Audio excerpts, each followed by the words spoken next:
Good morning. Good morning!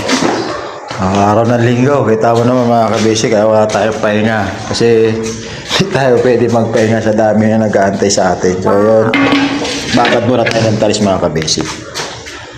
So, binababad natin muna yung tiles bago natin yan ikabit. So yun, tiyo tayo sa kabilang side muna. Naghahabol tayo ito mga kabisi kasi may deadline tayong, hindi naman actually, hindi naman deadline. 22 kasi nandito na silang lahat. So kailangan matapos tong CR. Kasi dito sila magse-celebrate ng Kapaskuhan ngayong taon dito. Kahit hindi pa tapos, important.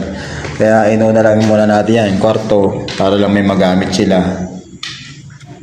So yun, yung lavabo, linoleum lang muna. Kasi nga, para lang malinis tignan. So importante yung CR talaga mga kabasic. Kaya tirahin na natin.